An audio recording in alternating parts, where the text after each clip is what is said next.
Hey R3, this is your project that you're going to be working on this week. This week and moving into next week, you're going to be doing a segmented drawing that is going to be set up so that you can do this at home while the unquarantined people are at school doing the Fisher-Price painting. So since they have access to paint, they're going to be working on that project.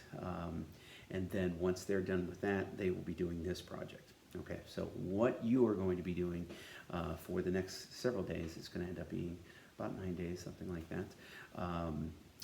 You will be segmenting that piece of paper, those pieces of paper that you got from me before you left. So that Canson paper, you're going to be segmenting it into 9 squares.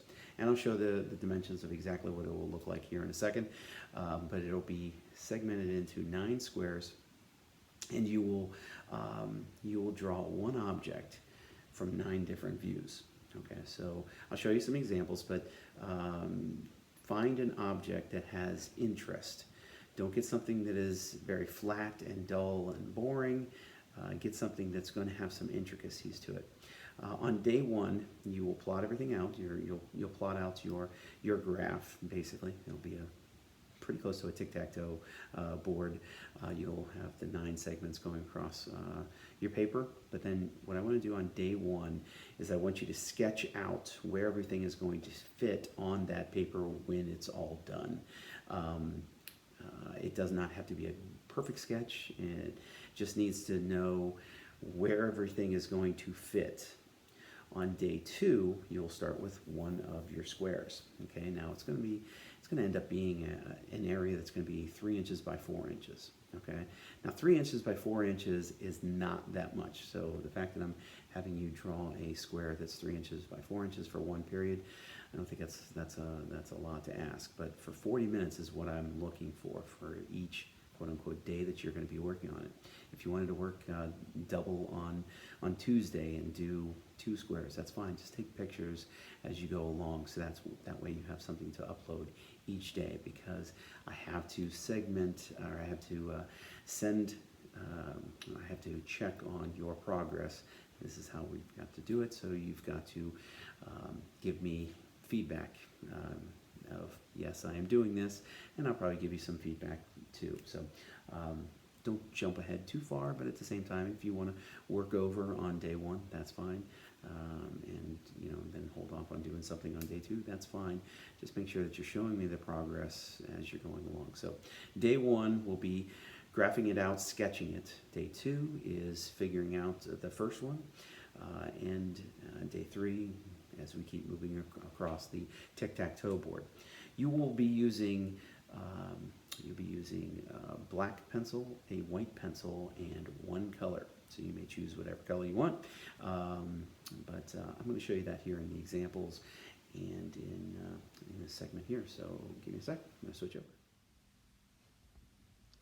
All right, so here you go. This is what your paper is going to look like. It's going to be 9 squares going across. It'll be, let's see here, let me get this exactly right, because I'm sure you can figure this out. You're smart enough to be able to figure this out, but it'll be 3 inches up here by 4 inches. Oops, let's do that here. 4 inches. So it'll go 3 inches, 3 inches, 3 inches. That'll be 9 inches across. This will be 4 inches, 4 inches, 4 inches, and that should be 12, because your paper is 9 by 12. Okay, so let's cancel all of that, get out of that. So that's what your paper is going to look like, segmented. And again, you can pick whichever color you want to use out of that stack of paper that I had you take home. Next, you're going to be picking a color. And as I said before, one of the colors will be, or 2 of the colors will be black. Okay, so you'll be using black, you'll be using white, and then you can pick whichever one you want. So if you want your third color, your third and final color to be this blue, that is fine. Okay, if you want it to be the greatest color and use mulberry, that's fine also.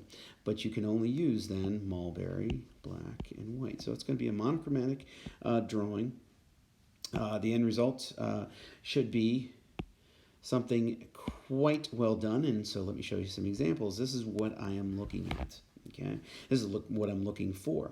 Now, granted, this one has 12 segments. You're only going to have to do 9, but what I want you to pay attention to is your lights, your darks, and get some color in there. Okay, you're also going to have negative space. As you can see, there's some shadows in this one.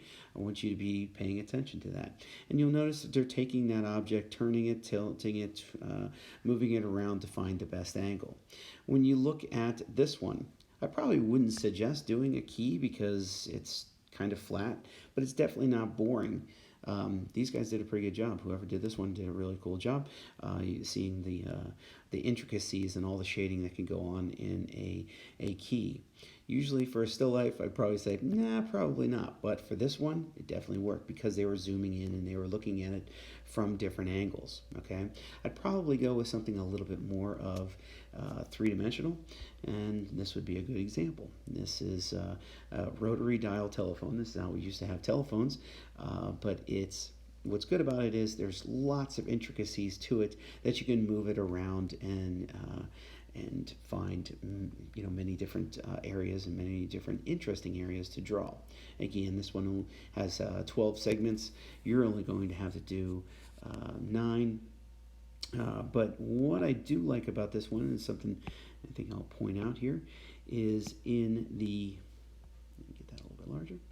What works about this as a composition is your eye moves around, and you might not notice it right from the start, but subliminally you're picking up on eye movement that is going on. So the eye movement that is coming from this part of the chord is leading from one section into this section, which is leading into that section. The area here, that circular area here, is moving down into there and moving across. So in essence, you're moving around the different segments of the drawing. So you could even say that this is leading your eye down into here, which is leading down into there.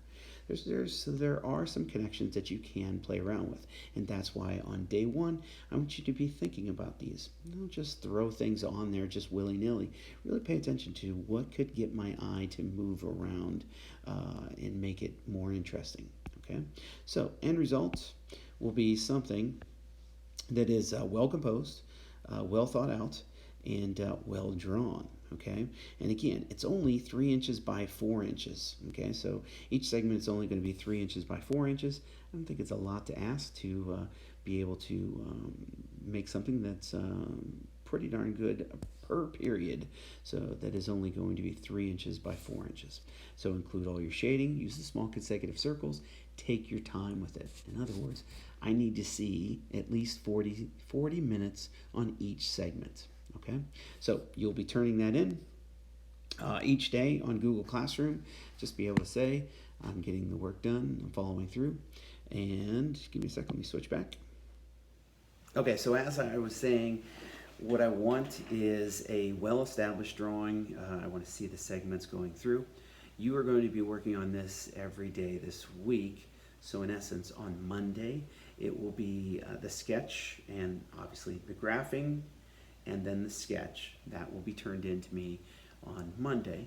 On Tuesday, it'll be one segment, okay? On Wednesday, it'll be the next segment. On Thursday, it'll be the next segment. And we're going to keep going through this as we go through the quarantine time that you guys have.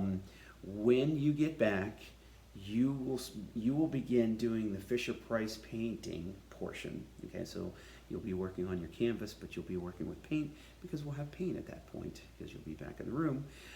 The unquarantined folks, they will be switching over and doing this project. So this isn't something like, oh, this is busy work, we're just doing stuff. No, this is going to be a final project. All the Art 3 students are going to be doing it. That's where we're going for the next couple weeks in class. So well-refined drawings is what I'm looking for. And hope everybody's doing well. I hope this quarantine thing was for naught, and that you guys are all healthy and safe. I guess I'll see you soon. If you have any questions, email me or leave a note here in Google Classroom. So talk to you later.